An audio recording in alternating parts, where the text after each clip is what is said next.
अस्सलाम वालेकुम नाज़रीन, एक नई वीडियो में खुशामदीद। आज की वीडियो में आपको बताऊंगी कि बीफ तवा गोश्त आपने घर में किस तरीके से बनाना है। ये खाने में बहुत ही कमाल का बनता है, ज़रूर ट्राई कीजिएगा। इसको बनाने के लिए हाफ़ kg के करीब मैंने बीफ लिया है। बीफ लेने के बाद आपने बहुत स्मॉल पीसेस में इसको कट कर लेना है, जैसे कि आपको वीडियो में नज़र आ रहा है।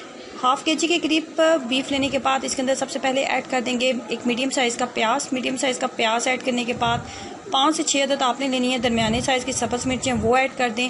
1 टीस्पून आपने लहसुन और अदरक का पेस्ट ऐड करना है और 2 अदद आपने इस तरीके से बारीक कट करके टमाटर भी ऐड कर देने हैं।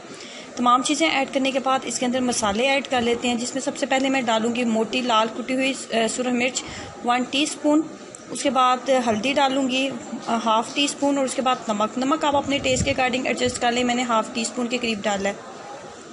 तमाम चीज़ों को ऐड करने के बाद एक दरमियाने साइज़ का जो कप होता है, मीडियम साइज़ का कप आपने फुल भर के आपने पानी का इसके अंदर ऐड कर देना है और फ्लेम को मीडियम कर दें और इसको ढक्कन के साथ आपने कवर कर देना है। इतनी देर तक ढक्कन के साथ आपने कवर रखना है कि गोश्त जो है, जो आपकी बीफ है, वो अच्छे तरीके से, जो बोटियाँ आपकी वो बहुत अच्छे तरीके से गल जाएँ और पानी जो है मुकम्मल तौर पे जो है ड्राई हो जाना चाहिए, इसके अंदर पानी नहीं रहना चाहिए। इस तरीके से ये जो बोटियाँ ये मुकम्मल तौर पे जो है कुक हो चुकी हैं, नरम हो चुकी हैं।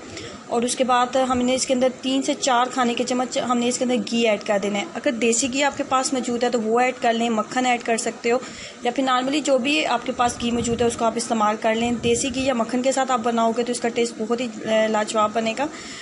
और आपने इसको इतनी देर तक भून लें कि कुकिंग ऑयल अलहदा से नज़र आने लगे और जिस तरीके से नॉर्मली हम लोग जो है गोश्त की बुनाई करते हैं बिल्कुल उसी तरीके से इसको भून लेंगे। लेकिन तवे के ऊपर जब ये बनता है तो ये खाने में बहुत ही कमाल का बनता है। और नॉर्मली जो हम लोग प्रेशर कुकर में या हंडिया में इसको पका के भून के खाते हैं उससे इसका टेस्ट टोटली डिफरेंट होता है।